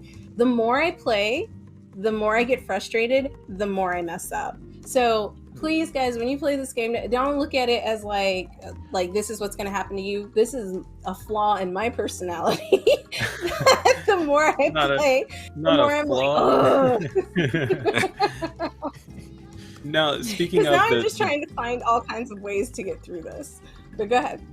Speaking of this balance of zen and frustration, how did you consider that when building a puzzle game? And yeah, how did you iterate on challenge? Yeah, I imagine the difficulty scale goes up as you start to accomplish more levels. Yeah. So the idea is, as you progress, you unlock new tiles and they add to the challenge. But like building an experience that was yes, I knew you were gonna get that one. Yeah. Building on wow, I was like very much invested. We all are. We're all invested in Dez's success. But yeah, one of the tricks that we did was actually build out like a daily demo version of this, where it was just a daily diagnostic where we built the levels, we throw them up, and you can play like a level a day, and we just had that open to the public. And we use that to kind of get information on like the difficulty or how people feel about the game overall, and we kind of use that as a guide for the puzzles that are going into the final game. And yeah, that's how we did it. In terms of gauging things, it's really hard, at least for me. I'm not sure if Chase can echo this, but like after you solve a puzzle, it's hard to rank it again after you do it. Like it's just now in the back of your head. So if you play it a couple times, it kind of just sticks, so you lose the ability to gauge it properly. So yeah, that's one of the tricks we did to kind of get early feedback, and build and iterate on this. The thing that I find interesting is like I can already tell when I messed up like immediately, where like with most games you don't know, but like most of the time, even like if you see me keep playing, I'm like, I knew I already messed up. Like if you go back and watch this, you'll see my facial expressions and I'll be like, you know what I mean? So but like it is one of those games that I feel like could get really addictive, to where it's like you're not gonna let this game beat you, and you have to keep playing until you get through it. That's how I feel about it. Like I'm just not gonna let it beat me, but it's gonna beat me like 32 times before I like actually get it. It's okay. It's all right. It's no big deal. I already messed up. All right. This is really great. Now we have, I have to acknowledge the cool juxtaposition between the art style and the music. You know, starting with you, Glenn, could you tell us about what inspired the look of the game, and then Chase, I would love to hear what led you to choosing, say, this genre to go along with it. Okay, so in terms of the look, wow, that's a long story, but So the game actually started as a game jam game in like 2018. It was a global game jam. I was site organizer for the Jamaica global game jam chapter. Spun it up. It was a simple critical path puzzle, and for the longest time, couldn't land on like a theme around it. It felt like a solid game. People liked the idea of it, but like accompanying it with a theme and something that would really resonate with people was hard. So kind of just kept it in my back pocket, and then stumbled. And this might be super nerdy, so apologies, but I stumbled across a paper by Dr. Timnit Gebru. No. Right. Ooh. You got this. You got this. Yes. Yes. Don't do it. Yeah, a paper by Dr. Timnit Gebru called "On the Dangers of Stochastic Parrots," which was about AI and the dangers of or the concerns around training AI, large language models, on too large of a data set. And now that name stuck with me and the idea stuck with me, and I kind of just percolated in the back of my head to say, okay, let's make this an AI aesthetic. Let's make this kind of a retro futuristic vibe, right? And yeah, that's where this entire screen, the glow effects, the neon colors, all of that came from. Just kind of building on that over time, slowly and surely. Excellent. As for the audio, I'll leave that over to Chase. Like, I just kind of give him a theme, and he just works his magic. He did that in one go. I got that one without messing up. Let's go. See? Yeah. Pretty excited. Look, I'm so into this game, I'm not asking any questions, and I feel really bad. So, and I'm also not concentrating on what's being asked, so I don't want to ask the same thing over and over again, because this game takes a lot of concentration. Mm-hmm. But one of the things I wanted to ask, like, I know you talked a little bit about the aesthetic, and that, like, this was like one of those what was it called? Game jams? Am I saying that right? Game jams. Yeah. And we've seen so many games that like have started out that way and have come like full circle into like this puts me on the vibe of like when you play Tetris or something like that. Like a game that you play like over and over, but like has a high replayable value to it. Was that your goal when you first decided to like go with this theme of game? Were you like, I want people to be able to play this like over and over again just because of the challenge that I put in it? No, that wasn't like it wasn't the thought, right? There actually is an aspect of replayability around like the story aspects, which I think you're gonna hit on a beat in like one more puzzle, not something like that. Ooh, okay. But the challenge itself was kind of incidental. It's just because of the systems we built up for the jam and how quickly we could turn out the puzzles, and the entire idea just kind of lent itself to that, like just turn around, spin up mode. Like you can just build puzzles really quickly and play them, play test them. Yeah, so it's easier for us to make a lot of content versus prioritizing replayability. Yeah. In this way. That's actually pretty smart. Yeah. Chase, there were some things that you're about to share about some of the music aspects, and I'm really interested how that came together, with the theme here. Yeah, absolutely. So Glenn gave me a theme, and he said, "Hey, working on this type of game, and I would like bossa nova." And I said, "What?" And I lost my mind, because I grew up with that music actually a lot in my childhood, and it's one of my favorite genres. And so throughout the years of working in the industry, I've subtly put bossa nova type of tracks in different games that I've scored, but to do an entire soundtrack was very exciting. A lot of pressure, because there's legends that I know of that I listen to, and that I know are the standards even of what that style is and what everybody typically feels that vibe is. And so being a video game composer, I always feel, especially with how I write, that I always need to push it a little bit above. So that style for a little bit of history is about the late 60s, early 70s of what everyone's typically familiar with Antonio Carlos Jobim or Stan Getz and Astrid Gilberto and a couple others.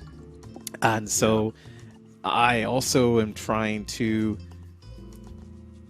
pay homage to that style, but also bring it into a little bit of this era to a tiny bit. So I'm probably using some instruments that typically wouldn't be in the genre to be set, but as long as the texture is good, I'm kind of getting away with it, and I'm very happy, and a lot of people seem to be enjoying it, and so that makes me very, very happy as well. Chase, Glenn, it has been a pleasure to spend time with you today and learn about On the Peril of Parrots. Before you're out of here, could you please tell everybody watching where they can find this game, where to get it? Well, the game is on Steam right now. We're just coming up to the next fest. So plug that in, you can find it. If you want to find out more about the game, when it releases, you can follow me on Sprite Wrench. All right, a Sprite like the soda, Wrench like the tool. Chase? Yep, and if you want to find out more about me, I'm pretty active on Twitter, and it's at Chase Bethia, and if the soundtrack's actually on pre-order at chasebethia.bandcamp.com, so you can tie in their wish list and check out the pre-order if you're enjoying the music outside of the game. Excellent. Awesome. Thank you so much.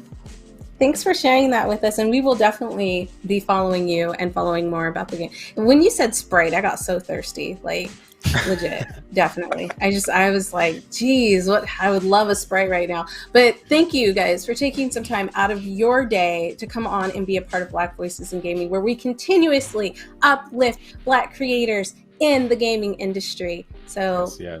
Thank you. I loved your game. I am going to beat it. As soon as we get off of here, I'm gonna go practice. Yeah, and then I'm gonna like hit you up and tell you how far I got. So yeah. There you go. I love it. See, now that you said Sprite and you brought up being thirsty, I have no doubts that every other Black audience member is feeling the same vibe. I got hit with it too, now that you put that context in the frame. But getting to spend valuable time with developers and learn from them is incredible. If you're interested in supporting these developers, absolutely consider checking out our Black Voices in Gaming Steam page to wish list the titles and more from the ones that we've seen here, as well as others. Additionally, if you want to find another way to support our developers, consider donating to our Tiltify. Donations to Black Voices in Gaming goes towards our mission to help game developers succeed. Absolutely. And we are all about seeing the success of those who want to succeed and put in the work. And like everybody who's been a part of these shows from the past up till now have done such an incredible job. We are so, so proud of you here at Black Voices in Gaming. But guys, we're not done. We still have more to show. Next up is Super Space Club by the wonderful and creative developer Graham Reed. So let's jump into it. Let's watch that trailer. Stars are just the stars. Why don't we run away? Run away, run away, oh. Why don't we run away? Run away, oh. Take my hand and let's fly away into the night sky. They must sit and watch as we fly by. Black tint on the whip like a drive-by. Baby girl, you know we got the right vibe. Hey, I wanna disappear. I wanna know if you would follow me there. Yeah. I wanna disappear. I wanna know if you would follow me there. Sometimes I wanna run away. I for take time on away. I lick a place that we can hide. I lick a space to ease my mind.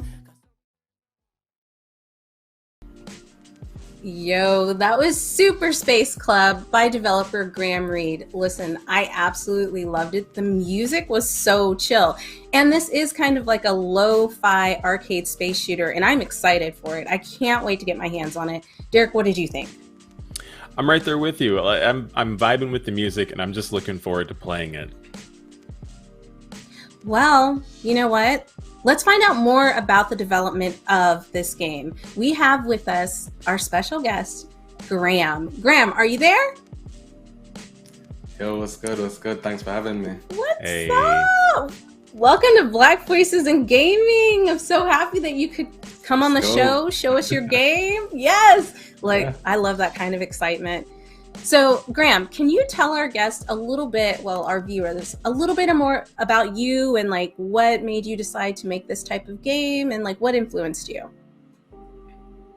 Yeah, of course. So, my name is Graham Reed. I'm from Kingston, Jamaica, and I currently live in New York. But I moved up here, I don't know, like in 2012 or so, and I've been here ever since.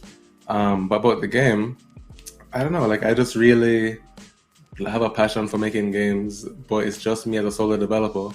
And so I figured something in the vein of Super Space Club, in the vein of Asteroids, like Star Fox kind of vibes, was something that I could actually pull off. So yeah, that's just how I ended up here.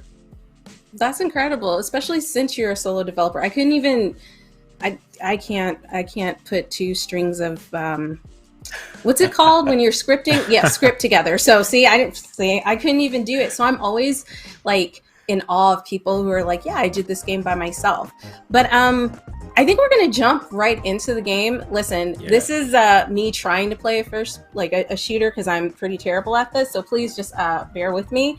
And I'm gonna throw the mic over to my wonderful co-host so he can ask you some questions as I figure out how to not die. Thank you.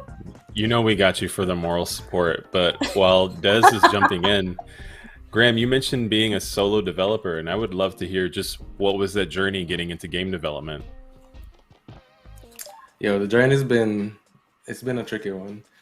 It's been really fun though. Like I can't even lie. It's been really fun. I started with two other friends from Jamaica back in college, and it went from me thinking that game dev is only for these big companies, the Nintendos, the Sonys, all those companies, to you can have access to Unity. And at that time we used an engine called Corona, which funny enough. And yeah, four of us made a game, and it was sick. And so since then I downloaded Unity, made it a whole thing. I made like a World Cup Pong game. I called it World Cup Pong, so cheesy. And since then I was like, all right, cool, bet I'm just gonna start making games now, because it went from me being an avid gamer my whole life to now I can actually be the one making the games and giving everybody the vibes, the experiences, there's something to enjoy in their lives, Certainly. It's been really hard though, because I've been, up until 2021, I've been doing it nights and weekends after whatever day job I had at the time. So that's been really hard. But no, it's fun. Yeah. Thank you for sharing it. I the universe, guys. I see. My energy is critical already. I already told you. Okay. Graham, when it comes to Super Space Club, can you tell us the premise of the game and what was behind it? Of course. So the premise is essentially you play as one of currently five anthropomorphic heroes, and you're trying to defend the galaxy against all evil. And yeah, you're just vibing out. All the music that you hear in the game is actually what the pilots are hearing. So you're just vibing out, chilling while you're defending the galaxy. So it's very hectic, but also it's a really zen-like experience. Destiny. He says zen, and I'm like, oh my god, they're like all after me. I was wondering if once you get in the zone, that's it. That's true. But yeah, and what inspired, of course, Asteroids is a big inspiration for it. But in this, you don't actually get hurt by the asteroids at all. It's just more of an aesthetic choice. Like I really liked how in Asteroids you just thrust, and whichever direction you're facing, that's the direction you go. And the physics gameplay of it to me just really interesting to make and also to play. And then yeah, it's just I wanted to make something that was fun to pick up and play within the first 5 seconds of you diving in. Yeah, no, it is fun. I'm just really bad, and I don't want to die and have everybody watch me like explode into a million pieces. One of the questions I wanted to ask is the color scheme. Like, it's very like, even though the game is like very chill with the music and everything, I know I'm not conveying that very well, guys, but it is very chill with like the music, but like with the color scheme, that's also very like calming. Like, did you do that on purpose? Oh, we're on wave 2. Oh my god, that means I survived wave 1. Okay, sorry, keep Yes, going. you did. So it's funny when I first started making it, it was all black and white, just because my previous game was very colorful. I wanted to try something new, and then I watched Spider-Man Into the Spider-Verse, and I was like, nah, this needs to be Oh, super colorful. Nice. And so after that, I yo, just put all the colors, just made it very vibrant. And I mean, I think space should be more colorful. You know, like dark black and white space is so overdone. Like I don't think anything is out there that looks like this, that has this kind of vibe to it, visually and musically. So that's how the colors came to be. no, I absolutely love it. And then you, oh, okay, aha, y'all missed. They're on your Then tail. when you were talking about Enter the Spider Verse, I was like, yes, that's my stuff. I love that movie. It's Yeah. so well done, and I love things that are So colorful, good. and I'm So really good. glad. Yeah, it's so good. Listen, we need a lot more black superheroes. That's not what we're here to talk about, but it's the same. I absolutely love this. Oh, I'm gonna die. I'm gonna die. It's hard to No, ask you won't. questions and also live and survive. You know. You're not gonna die. But, We're like, manifesting good So far. outcomes. let me collect this stardust because I keep forgetting it. There you go. I just wanted to say that like I'm a huge like art fan, right? And so like my whole thing is like when I see a game, like the first thing that gets me excited is the aesthetic. But with your game, like Mhm. it's the aesthetic, it's also the music. And so I wanted to ask you more about the music. Like what went into creating the vibe with that? Is that more like kind of like, you know, I wanted to put some of my culture into it? Because even though the music is like a very chill vibe, from the trailer you can tell like there's a lot of influence from like your culture into it, and I thought that was really dope. Yeah, definitely. With the music specifically, I really wanted a lo-fi hip hop kind of vibe, and it's so funny because when I first started working on the game, that wasn't really as popular as it is now. So to me, that was like a fresh new thing, and then everybody got on this lo-fi train. But I think what makes it stand out still is that every track in the game has vocals to it, and I tried to keep it with different black hip hop artists. I have a Jamaican reggae artist. That's what you saw in the Yeah. trailer, or heard in the trailer rather. And then I even have this one track with a French rapper on it, and she's sick. Her track is Nice. one of my favorite tracks. Oh, that's Yeah. so dope. That's really cool. Yeah. You and are so- going to release the soundtrack, right? Yeah, of course. Like that's my favorite part of the game. I couldn't. There's no way I couldn't. I love that. Yeah, I want to pick up the soundtrack. Mhm. Shout out to Fat Bard And the for game. making And the all game as well. the beautiful music. Like, I'm just glad I haven't died yet. Because I just Look. knew I was like not gonna make it. No, So no, as long you, as I You know, don't so die, far. you came in with these doubts and you're doing just fine. Just I fine, yeah. Like know, I've- I'm really proud of myself, guys. Because you know, a lot of so people the are gonna demo's watch currently this and out, they're gonna and be I've like, watched people play, and people die Oh, a really? lot faster than you. So you're doing very well, yeah. "Thank you." See, wave I'm good 3. at running away. Wave 3, some people don't even pass wave 1. What are you talking about? Oh, it's because I'm good at running away, for real. Well, there you go. So it's your strategy. You found it. Yeah. You know, I I'm can't curious have a with bunch of people watching us. with the time that we have together. I'm curious, were there any challenges that came along through development? Yes. He just said yes. Just yes. That's it. Just yes. Yep. Challenges. Just yes, there were Right. challenges. No. Honestly, the biggest challenge was when I didn't have a day job.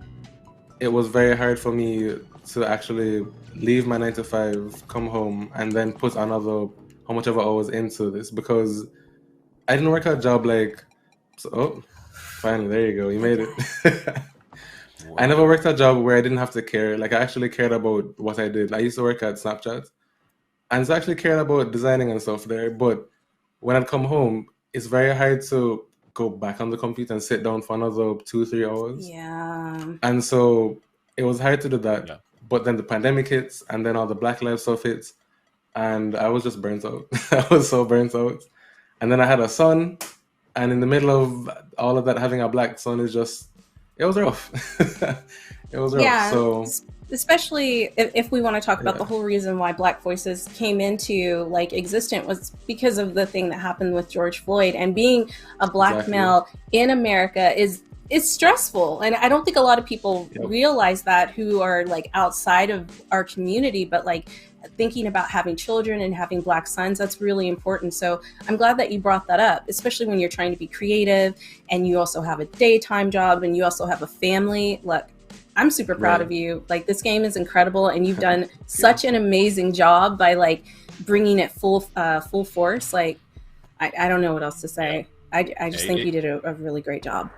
I agree. It creates like a really positive outlook on the future development and the future of Black Voices in games. So shout outs to you being a part of it. One of my goals, and I'm trying to set a good example for people like me, especially in Jamaica or all over the world, who just didn't know that this could be a thing.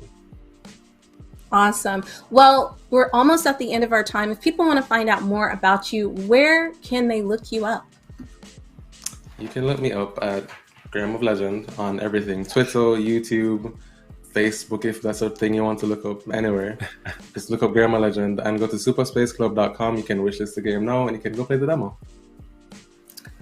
Awesome. Thank you so much, guys. Remember to wishlist these games. They are so important. It lets Steam know that, hey, this is up and coming and it's popping.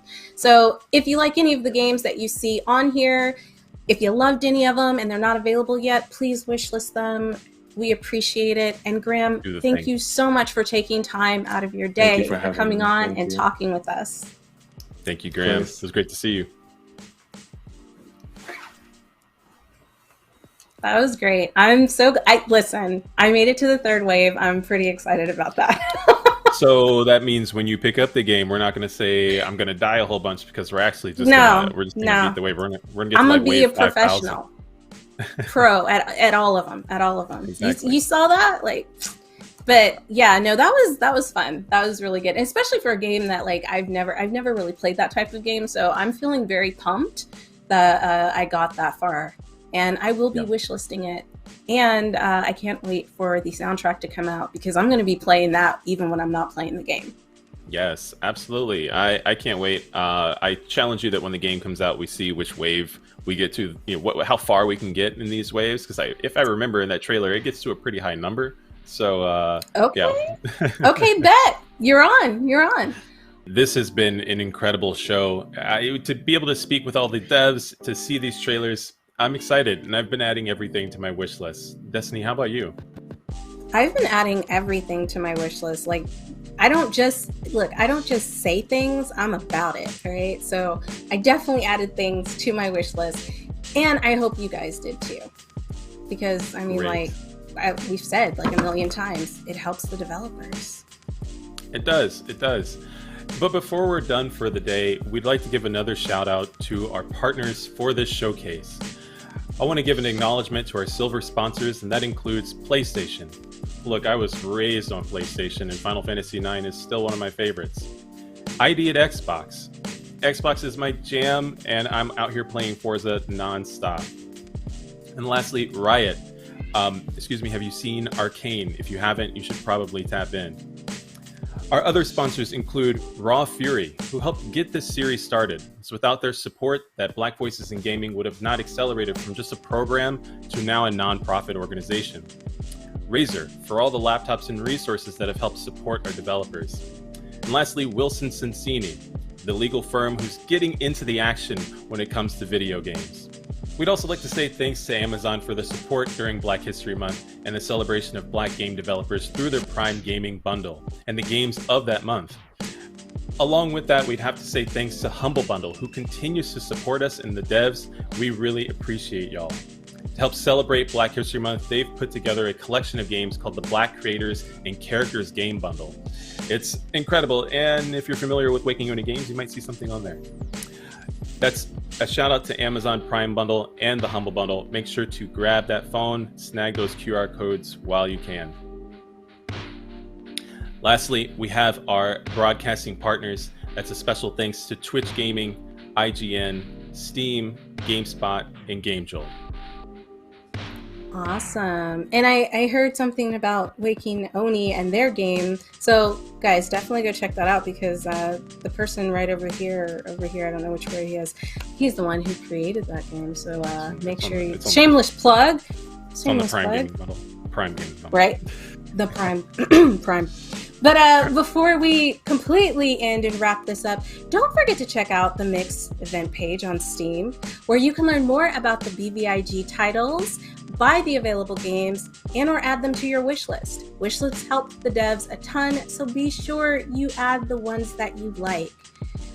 Also, one of the most amazing things about Black Voices in Gaming is that this has gone, which we've said before, it's gone from just a showcase to a nonprofit.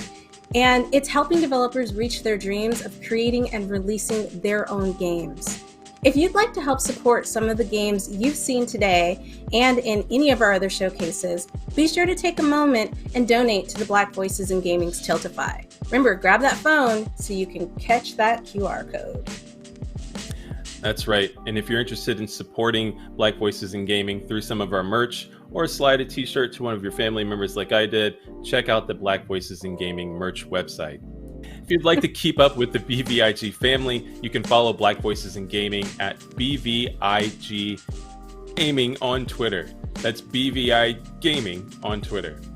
And then there's Black Voices in Gaming on IG and everywhere else. Check out blackvoicesinggaming.org as well. Listen, there was a lot of gamings and ands in there, and I think that was flawless. I just want to give you your props for that, because I probably would have messed that all up. But I gave it my best shot. No, you did an incredible job. Nobody could do it better, honestly. Guys, I just want to say thank you so much. We already said our thank yous to everyone who helped us put this together, but also let's just give a huge shout out to all the developers who were brave enough to come on and show us their games. I know that's not easy, and we're super proud of you. Keep doing the things that you're doing.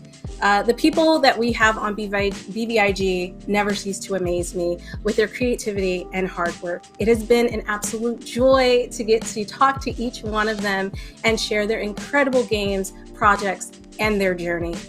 If you saw a game today that got you really excited, be sure to wishlist it. I'm gonna say that all day, every day. Make sure that you wishlist it.